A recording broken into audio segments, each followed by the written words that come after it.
Rome, where every cobblestone whispers 2,000 years of empire. A hook and intro. Imagine a city, not just any city, but one built on myth and ambition, etched with the scars of millennia, and yet pulsating with the vibrant rhythm of today.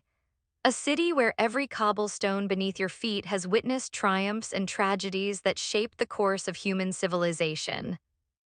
This is Rome, the eternal city, a place where history isn't just remembered. It's alive, breathing in the very air you breathe, whispering stories from every crumbling archway and every magnificent dome. For over 1,000 years, Rome stood as the undisputed master of the Western world, an empire of unparalleled might, innovation, and cultural influence. It gave us law, language, architecture, and governance that still echo in our societies today.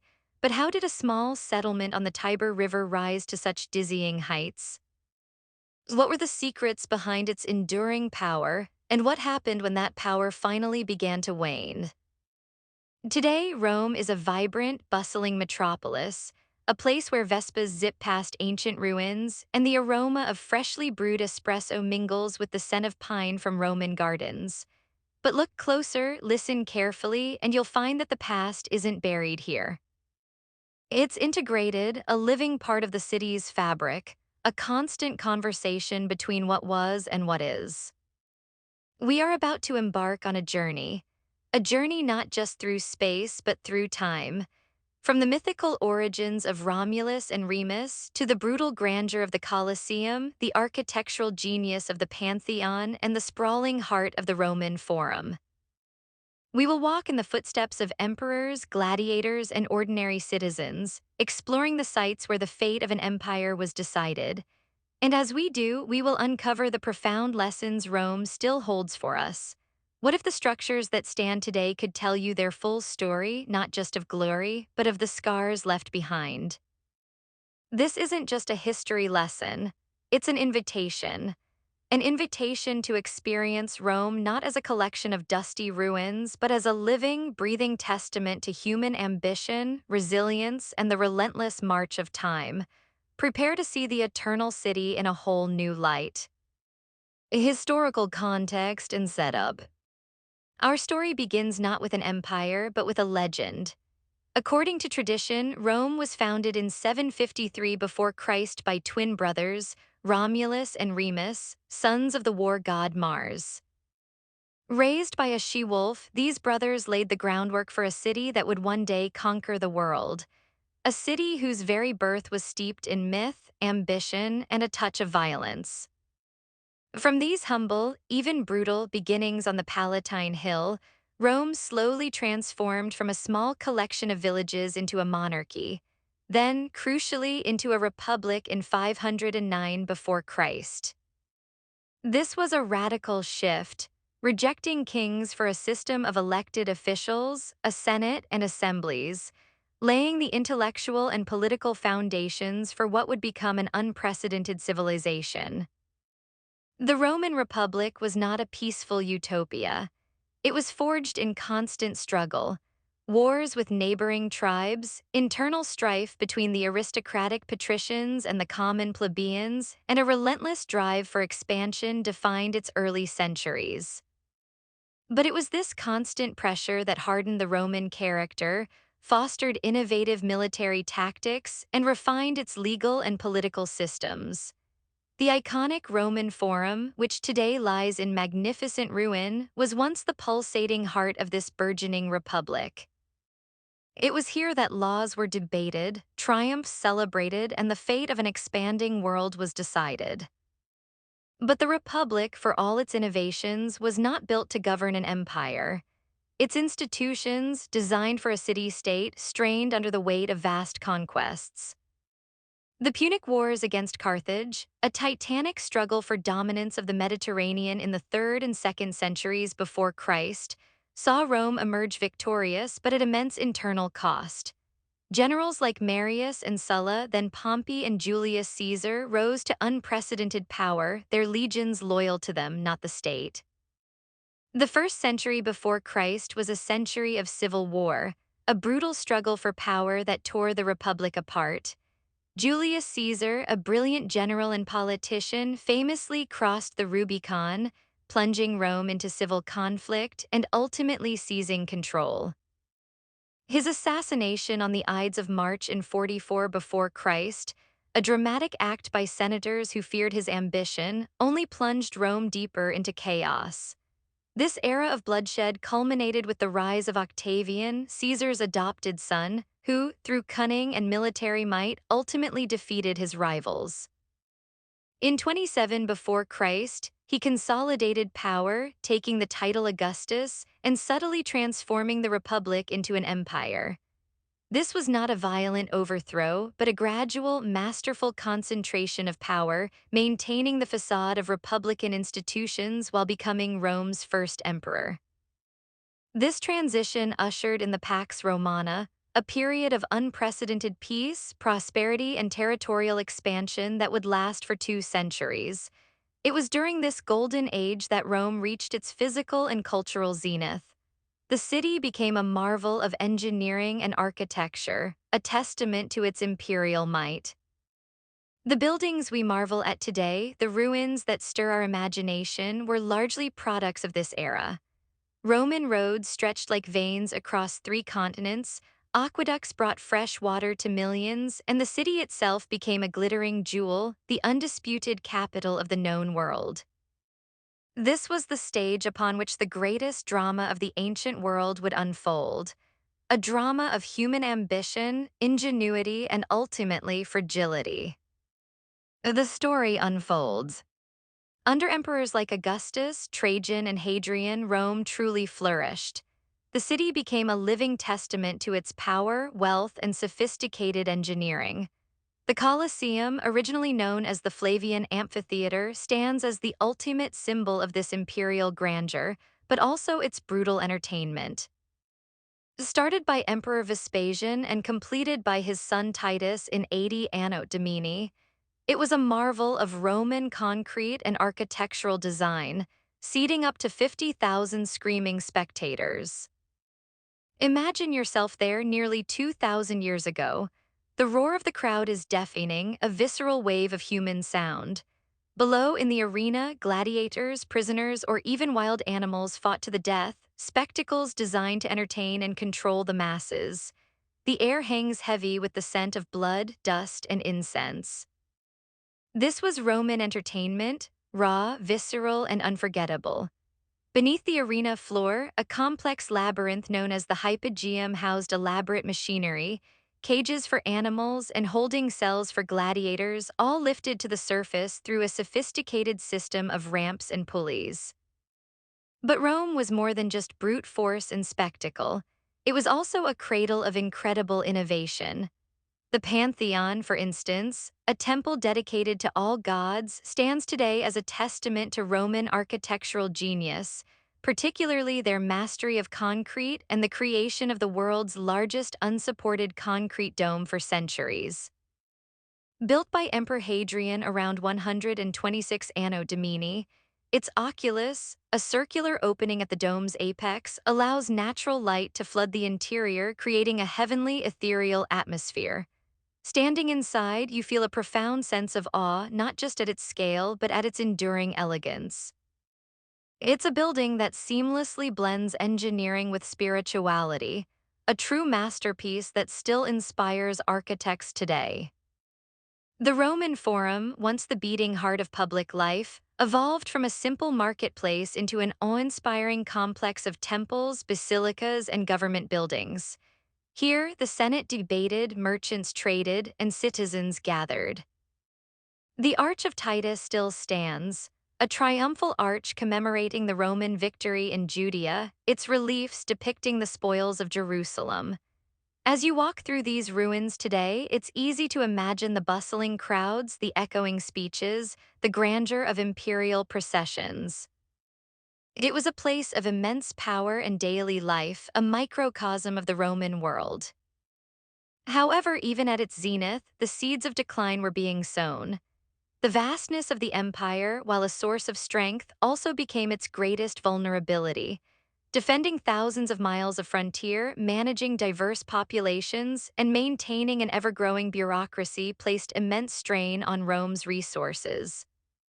The crisis of the 3rd century, from 235 to 284 Anno Domini, saw 50 years of near-constant civil war, economic collapse, and external invasions. Barracks emperors rose and fell with terrifying speed, often murdered by their own legions.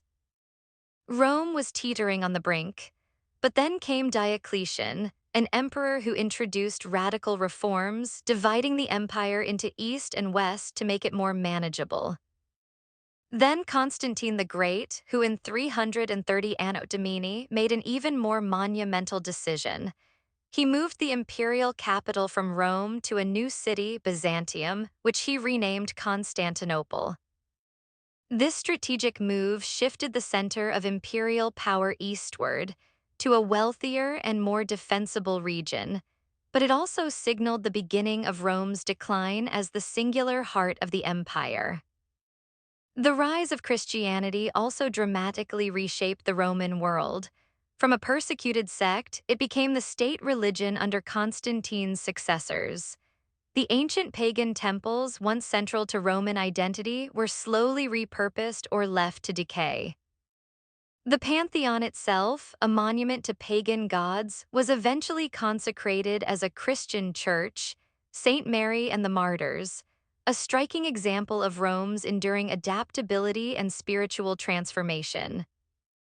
As the Western Roman Empire weakened, facing relentless pressure from barbarian migrations, Goths, Vandals, Huns, Rome itself became vulnerable. The city was sacked multiple times, most famously by the Visigoths in 410 Anno Domini, a shockwave that reverberated across the known world. Imagine the terror, the chaos, as barbarian hordes poured through the city gates, plundering and burning, ending centuries of relative security. The symbolic end came in 476 Anno Domini, when the last Western Roman emperor, Romulus Augustus, was deposed by the Germanic chieftain Odoacer. 1,000 years after its legendary founding, the Western Roman Empire officially ceased to exist. The once mighty city of Rome was now a shadow of its former self, its grand structures falling into disrepair, its population drastically reduced. The Forum, once bustling, became a grazing ground for cattle known as the cow field. The scars of this fall are still visible today, in the missing marble, the crumbling walls, and the fragmented grandeur of its ruins. Yet Rome did not die, it merely transformed. Its legacy, however, was far from over. From the ashes of its imperial power, a new power would rise, rooted in its ancient foundations, but looking towards a different future: the Roman Catholic Church, centered in the Vatican. The story of Rome is not just about a fall, but about a remarkable, almost stubborn resilience. Impact and legacy. The fall of the Western Roman Empire in 476 Anno Domini did not mean the end of Rome's influence. Far from it. Its impact reverberated through centuries, shaping the very foundation of Western civilization. Even as imperial power waned, a new spiritual authority grew strong within the ancient city, the papacy. The Vatican City, with St. Peter's Basilica towering over its square, stands today as a powerful testament to Rome's enduring role as a spiritual heart, drawing millions of pilgrims and tourists each year. This sacred enclave, built upon what many believe to be St. Peter's burial site, became the new center of power in Rome, preserving fragments of Roman culture and learning through the Middle Ages. Roman law, codified by emperors like Justinian in the Eastern Empire, formed the bedrock of legal systems across Europe, influencing concepts of justice, property, and citizenship that are still in use today. The very idea of an organized state with civic duties and rights has deep roots in Roman thought. Latin, the language of Rome, didn't disappear either. It evolved into the Romance languages: Italian, Spanish, French, Portuguese, Romanian, and profoundly influenced English, leaving its indelible mark on grammar and vocabulary. Scholars and clergy continued to use Latin for centuries, ensuring its legacy. Architecturally, Rome's legacy is undeniable. The Roman arch, the dome, and the use of concrete were revolutionary. Even after the fall, these innovations continued to inspire. Renaissance architects like Michelangelo studied and reinterpreted ancient Roman principles, leading to a resurgence of classical design. The elegant Piazza del Campidoglio, designed by Michelangelo on Capitoline Hill, stands as a prime example. From this elevated vantage point, you can gaze over the Roman Forum, a striking visual dialogue between ancient ruins and Renaissance genius. Many Roman structures were not simply destroyed but repurposed. Temples became churches, ancient walls were incorporated into medieval fortifications, and the marble of the Forum was often quarried to build new palaces and basilicas. This continuous cycle of construction, destruction, and adaptation is what makes Rome a living palimpsest, a city whose history is written in layers, visible everywhere you look. The vibrant street life in neighborhoods like Trastevere, with its narrow, winding cobblestone streets, echoes the urban planning of antiquity, albeit with a different rhythm. Here, ancient foundations still support modern homes and bustling trattorias, where the aroma of Roman cuisine fills the air. The famous Trevi fountain, a Baroque masterpiece built in the 18th century, is fed by an ancient Roman aqueduct, the Aqua Virgo, demonstrating a direct, tangible link between Roman engineering and later artistic triumph.